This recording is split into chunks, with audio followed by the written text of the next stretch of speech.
이제 오늘부터 생명나무 시리즈로 아마 열몇 시간 동안 계속해서 시리즈로 말씀을 나누려고 합니다. 앞으로 계속해서 생명나무와 선악과 나무에 대해서 말씀을 드리려고 하는데요, 우리가 신앙생활하면서 이 생명나무와 선악과 나무에 대해서 알아야 할 이유가 있습니다.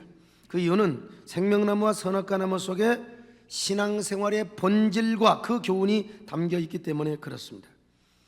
물론 오늘날 생명나무와 선악과 나무는 더 이상 존재하지 않습니다. 왜냐하면 에덴 동산도 존재하지 않기 때문이죠. 또한 선악과 나무와 생명나무가 우리의 신앙생활에 직접적인 관련이나 연관이 있는 것도 아니고 또 직접적인 영향을 주는 것도 아닙니다. 선악과 나무와 생명나무 사건은 창세기 2장과 3장의 사건으로 이미 다 끝나버리고 말았습니다. 더 이상 우리에게 존재하지 않습니다. 그리고 지금은 우리가 예수 그리스도의 구속의 완성된 비단에서 살아가고 있습니다. 거듭난 하나님의 자녀로서 신약 백성으로 우리가 지금 살아가고 있습니다. 그럼에도 불구하고 우리가 선악과 나무와 생명나무를 공부하는 이유는 우리가 신앙의 기원인 에덴 동산으로 거슬러 올라가서 혹은 구약의 배경과 언어를 빌려서 신앙의 본질이 무엇인가, 이걸 우리가 교훈을 받고 또 우리 안에 신앙의 본성의 새판짜기를 이루기 위해서 우리가 생명나무 선악과 나무를 공부하려고 하는 것입니다. 역사적으로 볼 때 선악과 나무의 사건은 단회적인 사건으로 끝난 것이 사실입니다. 창세기 3장의 선악과 사건, 아담과 하와가 그거 따먹고 타락한 사건으로 여러분 이미 끝났습니다. 그리고 하나님께서 선악과 나무와 생명나무를 더 이상 이 땅에 존재하지 않도록 하셨습니다. 그러나 그 사건에 대한 교훈은 지금도 계속된다고 볼 수가 있습니다. 왜냐하면 사탄이가 선악과 사건의 패러다임을 가지고 지금도 계속해서 유혹을 해오고 있어요. 우리를 시험하고 있단 말입니다. 그런 의미에서 우리는 이 선악과 나무와 그 사건을 공부하지 않을 수가 없습니다. 저는 지난주 조그마한 제 서재의 화재 사건을 통해서 당장 제가 이 말씀을 시리즈로 준비하고 또 말씀을 전하려고 생각을 했습니다. 이런 이야기를 하면 많은 사람들이 질문을 합니다. 그렇다면 도대체 하나님은 무엇 때문에 선악과 나무를 지으셨을까? 아니면 무엇 때문에 선악과 나무를 만들어 놓으시고 인간을 시험하셨단 말인가? 라고 질문을 합니다. 사실 선악과 나무를 하나님께서 지으시지 않으셨다면, 그리고 선악과 나무를 통해서 인간을 시험하지 않으셨다면 이런 질문도 나올 필요도 없을 것이고, 또 인간이 죄를 지어서 지금까지 이런 고통을 겪어오지도 않았을 텐데 말입니다. 여러분은 이 문제에 대해서 어떻게 생각을 해오셨습니까? 어떤 사람은 이렇게 말합니다. 하나님께서 아담과 하와를 에덴 동산에다가 한국 사람으로 만들어 놓으셨으면 전혀 문제가 없었을 텐데, 왜냐하면 한국 사람은 그 호시탐탐 그 살찐 뱀을 보자마자 당장 잡아먹어버리고 말았을 텐데, 그런 걸로 여러분 성경을 대답하시면 안 됩니다. 우리는 그 질문에 대답을 하기 앞서 먼저 선악과 나무에 대한 배경을 먼저 살펴볼 필요가 있습니다. 첫 번째로 생각해 볼 것은 에덴 동산의 크기입니다. 에덴 동산은 얼마나 클까? 왜 선악과 나무를 이야기하기 전에 에덴 동산의 크기를 짚어봐야 하는 것인가? 그것은 아주 중요한 의미와 교훈을 가져다 주기 때문에 그렇습니다. 2장 10절을 한번 살펴봅시다. 시작. 강이 에덴에서 흘러나와 동산을 적시고 거기서부터 갈라져 네 근원이 되었으니. 자, 여러분, 우리는요 지금까지 에덴 동산의 크기를 옛말에 우리 시골에서 앞동산이나 뒷동산 정도의 크기로 생각을 해왔어요. 그러나 오늘 성경을 보니까 에덴 동산에서 강이 4개나 흘러나왔다고 기록되어 있지 않습니까? 2장 11절에 보니까 비송강이 흘러나와서 2장 13절에 보니까 기온강이, 2장 14절에 보니까 히데겔강과 유브라데강이 발원하는 것을 볼 수가 있어요. 자, 이렇게 본다면 에덴 동산은 하나의 큰 산맥입니다. 큰 산입니다. 지리산이나 설악산보다도 더 큰 엄청난 산맥이라는 거예요. 이런 큰 산맥의 한 동산 중앙에 선악과 나무와 생명나무가 존재하고 있었다. 따라서 아담과 하와가 이 드넓은 동산에서 선악과 나무를 찾는다고 하는 것은 쉬운 일이 아니었단 말입니다. 하지만 인간의 욕망과 호기심이 이를 가능하게 하였다고 우리는 조심스럽게 추론을 해볼 수가 있는 거죠. 선악과 나무는 단 한 그루였어요. 그리고 기타 다른 유실수는 아마 수십만 그루, 수백만 그루 이상이 되었을 겁니다. 그런 수백만 그루 유실수 가운데 동산 중앙에 있는 딱 한 그루의 선악과 나무를 찾는다고 하는 것은 여러분 쉽지가 않았을 거예요. 근데 인간의 욕망이, 인간의 호기심이 바로 그 선악과 나무를 찾게 하였다는 결론입니다. 이렇게 찾기 힘든 선악과, 마치 산삼뿌리를 찾는 것만큼이나 힘든 일일지 모를 선악과 나무를 아담과 하와는 부지런히 찾고 다녔다는 겁니다, 여러분요. 두 번째로 생각해 볼 것이 있어요. 그건 뭐냐? 에덴 동산에는 무엇이 있었는가? 무엇이 있었는가? 에덴 동산에는 금, 은, 각종 보석이 많았다고 기록하고 있습니다. 순금을 비롯하여 베델리엄과 호마나 등 각종 보석이 많았어요. 산이 워낙 크니까 물도 많았어요. 보석뿐만 아니라 물도 많았어요. 그러니까 강이 4개나 발원했다고 성경은 기록하고 있습니다. 자, 2장 10절 다시 확인해 봅니다. 시작. 강이 에덴에서 흘러나와 동산을 적시고 거기서부터 갈라져 4근원이 되어 4근원이 나왔습니다. 뿐만 아니라 에덴 동산에는 각종 과실이 많았어요. 언제든지 따먹고 싶으면, 언제든지 과일을 따먹고 싶으면 여러 종류의 과실을 따먹을 수가 있었다 이 말입니다. 1장 12절을 확인해 봅니다. 시작. 땅이 풀과 각기 종류대로 씨 맺는 채소와 각기 종류대로 씨 가진 열매 맺는 나무를 내니 하나님이 보시기에 좋았더라 그랬습니다. 자, 이처럼 여러분, 에덴 동산은 보석도 많지요, 그 다음에 또 물도 많지요, 공기 좋지요, 과실 많지요, 유실수 많지요. 그러므로 살기가 좋은 곳이 아니겠습니까? 더구나 그곳은 하나님이 충만하게 임재하고 아직은 죄가 없고 죄악으로 오염되지 않는 곳이요, 그러니 이곳이 천국의 모형과 같고 샘플과 같은 곳이라 할 수가 있는 것입니다. 그러므로 아담과 하와가 죄만 짓지 않고 하나님의 언약과 법 안에서만 산다면 에덴의 축복은 여러분 참 이 상태에서 확장이 되고 또 확장이 되고 아마 에덴이 계속해서 확장이 되었을 겁니다. 아담과 하와는 이런 상태에서 땅을 정복하고 온 땅에 충만하며 하나님의 나라를 건설하며 하나님의 나라를 확장하게 되었을 거요, 그야말로 행복하고 행복한 삶을 누리면서 말입니다, 여러분요. 자, 그러니 이곳이 천국의 모형과 같고 천국의 샘플이 아니겠어요? 자, 그런가 하면 세 번째로 생각해 볼 건 뭐냐? 이런 에덴 동산에도 주의 게시판이 하나 있었어요. 주의 게시판이 하나 있었다 이거요. 그게 바로 뭐냐?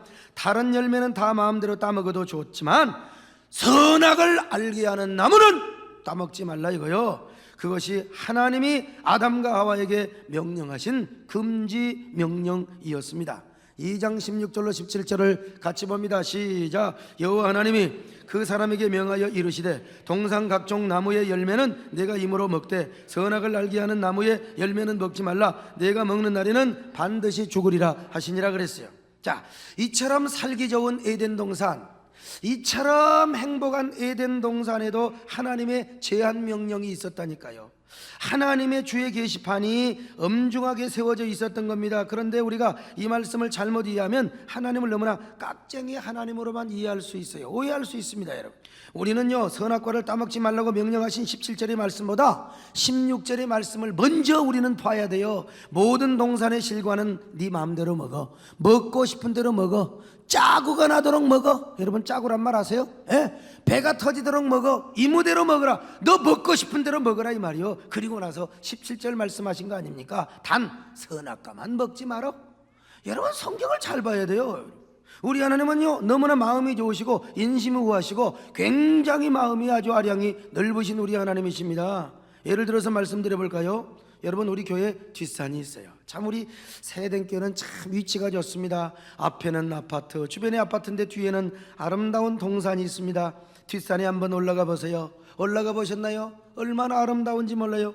오늘 점심 드시고 한번 올라가 보세요. 봄이면 꽃이 피지요. 봄이면 꽃이 피고, 예, 꽃이 피어요. 그리고 아침에 일어나 보세요. 자, 정말 장꽁이 옵니다. 저는 요즘 8층에서 잡니다만은요, 문 열어놓고 잡니다. 장꽁이 막 꼭꼭 옵니다. 예, 장꽁이 울어요. 그리고 여름이면 벌써부터 소쩍새가 옵니다. 소쩍새가요. 소쩍새가 그애예요. 예, 우리 시골에 그런 말이 있어요. 소쩍새가 울 때 어떻게 운 줄 아세요? 속광, 속광 이렇게 울면 이게 뭐냐? 흉년이 된다는 겁니다. 흉년이. 그런 놈의 소쩍새는 쫓아버려야 돼요. 예? 내가 어저께 어디 산에 잠깐 기도하러 갔더니 거기 소쩍새는 이상하게 솥꽝 이러고 있더라고요 말이지. 점가 안 됐더라고. 그런데요 소쩍새가 어떻게 우느냐? 소쩍다 이렇게 우는 이런 그 해는 풍년이 든다는 이 얘기를 여러분 들은 적이 있어요. 우리 교회 뒷산의 소쩍새는 요예배당 짓자마자 재작년에도 소쩍다, 작년에도 소쩍다, 올해도 여러분요 며칠 전부터 소쩍새가 우는데요 저녁에도 아침에도 소쩍다. 얼마나 소쩍다고. 그래서 우리 교회는요 맨날 교회가 부흥해가지고요 식당에서 밥 먹는 사람이 많아가지고 우리 교회 식당에 솥단지를 바꿔 왔습니다. 솥단지가 적어가지고 솥단지를 바꿔 왔어요. 소쩍다 해가지고 우리 교회 식당 솥단지를 바뀌었어. 할렐루야. 여러분도 솥단지 바꾸시기를 바랍니다. 여러분 우리 교회 올해도 부흥하고 여러분의 가정과 직장과 사업장도 더 잘 되시기를 바랍니다. 잘 되시기 바래도 인상 쓰는 사람이 있어요. 아무튼 그런데 저 뒷산의 나무가 다 유실수라고 생각합시다. 뭐 유실수도 많이 있어요. 뭐 우리가 많이 심어요. 밤나무, 단감나무 이제 몇 년 후부터 이제 다 엽니다. 여러분 많이 따먹으세요 그냥요. 복숭아, 사과, 단감, 배, 과실 잔뜩 있다고 합시다. 그리고 제가 저 뒷산의 주인이라고 해요. 제가 원래 마음 좋잖아요. 저 마음 좋다는 거 뭐 다 알잖아요. 그래서 여러분에게 다 따먹으라고 해요. 아니 소금차도 가지고 와서 다 따가세요. 승용차 트렁크에다가 다 따가세요. 아니 타이탄, 우리 교회 막 타이탄 몰고 온 사람도 있거든요. 거기다가 한 차 다 따가세요. 다 따가세요. 저 원래 여러분 제가 터프하지 않습니까? 다 따먹으라고. 제가 다 따먹으라고. 그런데 동산 중앙에 제가 접붙여오는 앵두나무가 있어요. 그래서 이것은 실험 중이니까 절대로 건들지 말라고 농촌진흥청하고 수원에 있는 농촌진흥청하고 제가 지금 그 연구원하고 실험 중이니까 앵두가 막 그냥 주먹만 해요. 접을 붙여놨고 막 어떤 앵두는 막 천명견장으로는 머리통만 해요. 그냥 이거 절대 따먹으면 안 돼. 이거 과정을 실험해야 되니까 이것만큼은 따먹다가 걸리면 벌금 봅니다. 절대로 벌금 봅니다. 다른 건 차뜨기로 따가도 좋은데 이것만큼은 따먹으면 안 돼요. 자 여러분 그러면 누가 저를 욕해요. 저 소목사 벌금 떠먹으려고 말이야 우리 유인한 거 아니야? 누가 저를 그렇게 욕하는 사람은 나쁜 인간이죠 말이지. 나쁜 사람이지요 인간성이. 누가 저를 고약하다고 이야기하겠습니까? 마찬가지죠. 하물며 우리 하나님 그 엄청난 에덴 동산의 유실수 다 따먹으라고 그랬잖아요. 그 수백만 그루요 그 수천만 그루가 될지 몰라요. 유실수 다 따먹어도 좋아. 그러나 동산 중앙에 있는 선악과 나무는 따먹지 마라. 그러니까 우리 하나님은 여러분 절대 고약한 하나님이 아니요 인심이 야박한 하나님이 아니란 말이요. 우리 하나님은 인심이 풍성하시고 자유를 주신 하나님이라 이 말이요. 아담과 하와가 에덴 동산에서 마음껏 자유롭게 살아갈 수 있도록 우리 하나님은 자유와 축복과 평강과 그리고 누림의 축복을 주시는 하나님이십니다. 여러분 하나님은 오늘도 우리들에게 자유와 기쁨을 누리도록 축복을 주시는 하나님이신 줄로 믿습니다. 그러므로 여러분 하나님이 주신 거 얼마든지 누리고 즐기며 살아가시기를 바랍니다. 여러분 오늘도 하나님이 주신 것을요 즐기며 사세요. 우리 하나님은 여러분을 억압하시는 하나님이 절대로 아닙니다. 우리 하나님은 여러분 언제나 하나님 안에서 자유하게 하시고 여러분 언제나 기쁨을 누리게 하시는 하나님이라 이 말이요. 나 자유하던데 너 자유하던데 자유를 누리시고 바랍니다. 여러분 기쁨을 누리고 사시기를 바랍니다. 해피하게 사시기를 바랍니다. 맨날 그냥 억압하고 아이고 나 우리 하나님 벌 받을까 그런 하나님이 아니에요. 여러분 골프 치는 사람은 골프가 인생의 목적은 아니지만 여러분 인생의 목적이 되어서는 안 되지만 그러나 골프 치면서 인생 엔조이하며 사세요. 나는 골프를 못 쳐서 그렇지만 골프 칠 수 있으면 치세요. 여러분 낚시 어제도 저 광주선 갔다 오는데 이 낚시 토요일날 진짜 불상도 하되 그냥 거기도 덕이 안 물리는데 낚시추만 가만히 바라보면서 아이고 내 인생은 낚시추만 바라보는 인생이다. 내가 돌만 있으면 한번 팍 던지고 오고 싶더라고요. 고기야 이놈들아 거기 뭐 물리면 너 죽어 빨리 도망가 하고 싶어서 그냥. 그래도 낚시가 재미있으니까 그럴 거 아니에요. 낚시도 하세요. 낚시도 여러분 저 깨끗한 물에서 고기 잡으면 저한테 갖고 오세요. 잡는 재미는 여러분이 누리시고 우리 정문사님이 되게 좋아하거든요.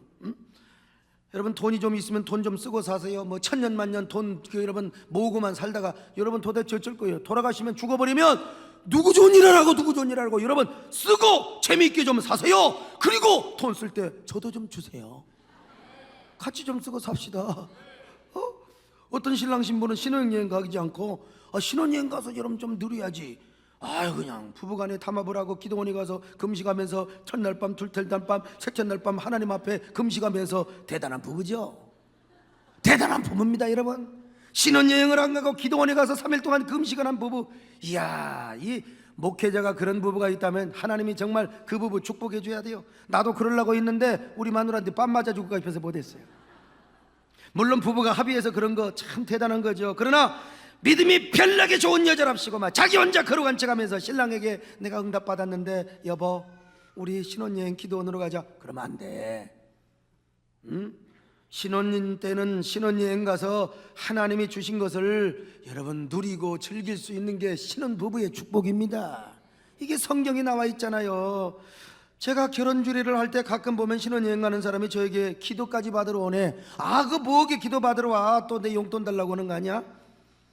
그냥 가지고 어떻게 왔어? 아까 주례 때 다 기도해 줬잖아. 그런데 어떤 신랑이 저에게 목사님 신혼여행 가기 전에 좀 저한테 좀 좋은 말씀 한마디 해주실 수 없습니까? 라고 저한테 물어보잖아요. 그때 제가 신랑에게 야 귀 좀 줘라. 그리고 내가 신랑에게 소곤소곤 얘기해 준 적이 있어요. 야 첫날 밤 네가 할 수 있는 만큼 해라. 네가 할 수 있는 만큼 마음을 다하고 힘을 다하고 정력을 다해서 너 할 수 있는 만큼 해봐. 이것이 내가 너한테 할 수 있는 충고다. 여러분 신혼 때는 누리는 거예요. 얼마나 멋있는 목사입니까? 너 첫날 밤 경건하게 지내라. 그건 좀 정신 차리고 하는 거고. 우리 하나님 우리에게 날마다 억압하시는 하나님이 아니라 자유하게 하시는 하나님이라 이 말입니다. 나는 자유하게 하시는 하나님이요 누리게 하시는 하나님이요. 그러므로 우리는 하나님 안에서 언제나 마음껏 인생을 누리고 즐길 수 있어야 돼요. 이것이 뭔 줄 아십니까? 에덴의 축복인 줄로 믿습니다. 이 에덴의 축복을 누리시기를 바랍니다. 인생을 사시면서 에덴의 축복 자유하시고 행복하시고 마음껏 누리고 해피하게 사시기를 바랍니다. 특별히 우리 새 에덴 성도들이요 새 에덴의 축복을 누리며 사시기를 바랍니다. 근데 이렇게 누리는 축복을 우리에게 주셨는데 딱 한 가지 하나님 제안하셨다니까. 그게 뭐냐? 선악과만큼은 하나님이 제안을 해놨어요. 그래서 네 번째로 생각해 볼 게 뭐냐? 왜 하나님께서 선악과만큼은 따먹지 말라고 제안하셨느냐? 여기에 대한 문제입니다. 여러분 왜 하나님은 선악과만큼은 제안해 놓으셨느냐? 여러분 그렇게 인심좋으시고 선하신 하나님께서 다른 건 다 따먹어도 왜 선악과 열매는 따먹지 말라고 하나님 말씀하셨는가? 이유는 무엇일까? 이유는 딱 한 가지입니다. 여러분 인간은 하나님이 아니요 오직 하나님만을 섬기게 하는 존재라는 사실을 깨닫도록 하기 위해서 우리 하나님이 선악과를 주신 겁니다. 인간은 하나님이 아니요 하나님의 다스림과 통치 안에 있는 인간이 하나님의 다스림과 통치 속에서 이제는 하나님을 섬겨야 돼요. 어떻게? 마음을 다하고 성품을 다하고 힘을 다하여 하나님을 섬기고 살아가야 할 존재라고 하는 사실을 깨닫도록 하기 위하여 하나님은 선악과를 따먹지 말라고 선악과만큼 제한을 시켜 놓은 겁니다. 그러므로 아담과 하와는 얼마든지 자유할 수 있었고 얼마든지 에덴의 축복을 누릴 수 있었지만 하나님이 제한하신 선악과만큼은 제한받아야 했어요. 선악과만큼 제한받고 그 제한 속에서 여러분 하나님의 다스림과 통치 속에서 하나님을 섬기고 사랑해야 됐습니다. 어떻게 사랑하느냐? 마음을 다하고 성품을 다하고 힘을 다하여 하나님을 사랑해야 됐다 이 말이요. 그래야 인간은 행복한 존재가 될 수가 있었기 때문입니다. 여러분 만약에 아담과 하와가 선악과가 없었으면 하나님과 똑같이 되려고 했을걸요. 왜? 사탄이가 왜 망한 줄 아십니까? 지가 하나님처럼 하려고 하다가 망한 것 아닙니까? 그래서 하나님은 선악과로 아담과 하와를 미리서 딱 제한시켜놨어요. 야 이놈아 정신 차려. 사탄이가 왜 망한 줄 알아? 그 제한 속에서 하나님을 잘 섬기고 그 하나님의 섬김을 통해서 진정한 행복한 존재로 살아가도록 하기 위하여 하나님이 선악과로 제한을 딱 시켜놨어요. 그러므로 선악과를 만드신 하나님의 내면의 동기를 우리는 이렇게 설명할 수가 있어요. 자 그건 뭐냐? 선악과를 통하여 하나님께서 우리 인간에게 진정한 행복을 주시기 위함이었다. 진정한 행복을 위한 진정한 행복한 존재로 우리를 축복하기 위하여 하나님은 선악과를 만들어 주셨다는 사실입니다. 우리 인간이 인간의 위치에서 가장 행복한 삶을 살고 진정한 축복을 누리도록 하기 위하여 하나님이 선악과 나무를 우리에게 지어 주셨다. 따라서 여러분 우리는 선악과를 주신 하나님을 원망하고 불평하고 회의하고 의심할 것이 아니라 오히려 감사를 해야 될 줄을 믿습니다. 이걸 깨달은다면 이같이 하나님은 우리의 행복을 위해서, 축복을 위해서 선악과를 못 따먹게 하신 거요. 그 선악과를 못 따먹게 함으로써 하나님은 아담과 하와와 아름다운 관계성을 강조하신 거예요. 관계성. 하나님 이렇게 말씀하신 겁니다. 선악과를 통해서. 아담과 하와야, 너희들 야 선악과 따먹지 말아야. 내가 왜 너희에게 선악과를 준 줄 알아? 바로 너희 행복을 위해서야. 너희 행복을 위해서야. 너와 나와의 진정한 관계성을 위해서야. 내가 그것을 지키면 최고로의 행복한 자가 돼. 네가 죽지 않고, 아니 평생 영원히 같이 나와 함께 살게 될 거야. 참으로 너와 내가 아름다운 관계성을 유지하면서. 그러나 이런 하나님의 진정한 의도와 내면의 동기를 모르고 아담과 하와는 그걸 다 처먹고 싶어 갖고 그냥 환장한 거 아니에요. 그냥 어떻게든지 선악과를 따먹고 싶어 환장한 마음이 드는 거예요. 하나님과의 관계성보다는 소유와 욕망, 호기심의 노예가 되어가지고, 거기서 사탄이가 호기심과 욕망에 막 부채질을 한 거 아닙니까? 이게 이제 인간의 욕망과 하나님의 내면의 동기가 여기서 이제 부딪히게 되는 거죠. 그러니까 우리가 신앙생활의 지혜를 여기서 하나 얻을 수가 있어요. 우리는 하나님 앞에 맨날 기도할 때마다 맨날 소유와 욕망의 포로가 되어 막 그냥 추구합니다. 맨날 주시옵소서, 주시옵소서, 주시옵소서, 이것도 주시고. 여러분, 그러나 우리 하나님은요 언제나 하나님과 우리와의 관계성을 추구하도록 말씀하셨잖아요. 너희는 먼저 그의 나라와 그의 의를 구하라. 할렐루야. 너희는 먼저 그의 나라와 그의 의를 구하라. 여러분, 하나님과 나와의 아름다운 관계성이요, 그럴 때 하나님은 우리가 구하지 않는 것까지 다 주신다는 겁니다. 여러분, 구하지 않는 것까지 다 주신다는 거예요. 그런 의미에서 우리 하나님 앞에도 마찬가지입니다. 정말로 사랑하는 하나님 앞에서의 기도는요, 뭐 사실 길지 않아도 좋아요. 복잡하지 않습니다. 정말 내가 하나님을 사랑한다면, 정말로 내가 주님을 사랑한다며, 주님 사랑해요, 온 마음과 사랑의 고백을 하게 되어 있어요. 여러분요, 하나님 사랑합니다. 이렇게 만약에 기도하고 늘 찬양해 보세요. 하나님이 아마 눈이 삐실걸요.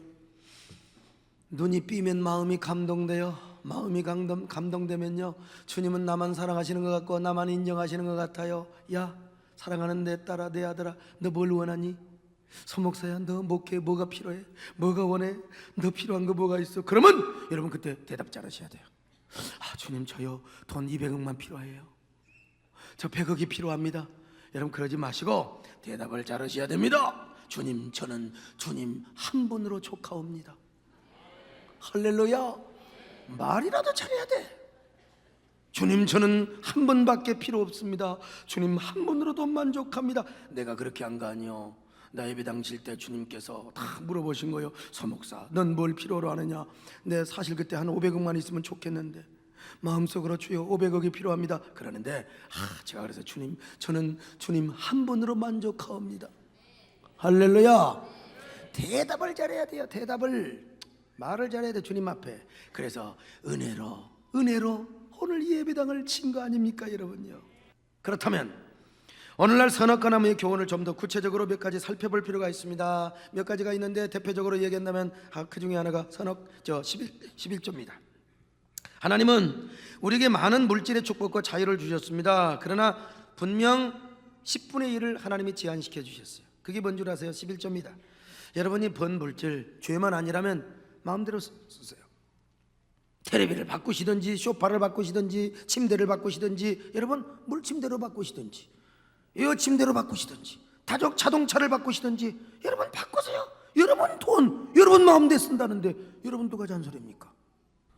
누가 여러분 돈을 쓴다는데, 내 돈 갖고 내가 쓴다는데 누가 잔소리입니까? 자본주의 사회에서.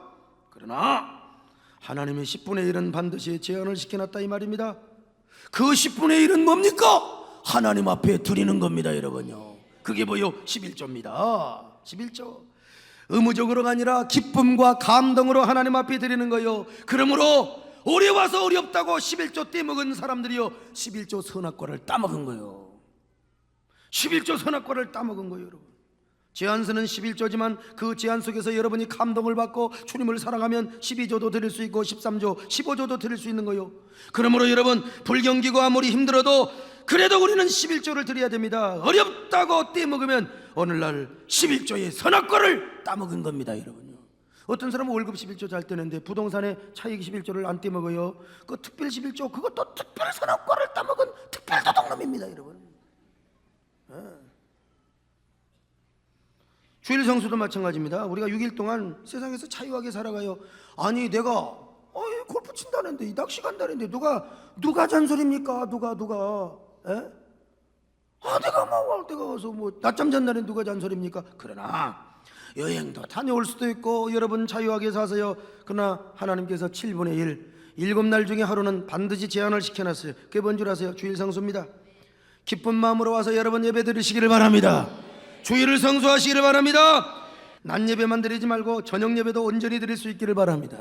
힘들고 어렵다고 물론 국가를 위해서 특별한 일이 특별한 경우도 있겠습니다만은 여러분 낮에도 나오시고 저녁에도 나오셔서 여러분 주일 성수 잘 하시기를 바랍니다. 주일 선악과 따먹지 마세요. 그러므로 오늘 우리는 선악과를 주신 하나님을 감사하시기를 바랍니다. 그리고 하나님이 선악과로 지원하시는 것만큼 지원 받으면서 하나님을 열심으로 사랑하십시다. 그 제안과 통치 속에서 마음을 다하고 성품을 다하고 힘을 다하여 우리의 주님을 섬기십시다. 그렇게 할 때 행복한 존재, 진정한 하나님의 축복을 누리는 성도가 될 수 있는 겁니다. 여러분 모두 이런 성도가 될 수 있기를 주님의 이름으로 축원합니다.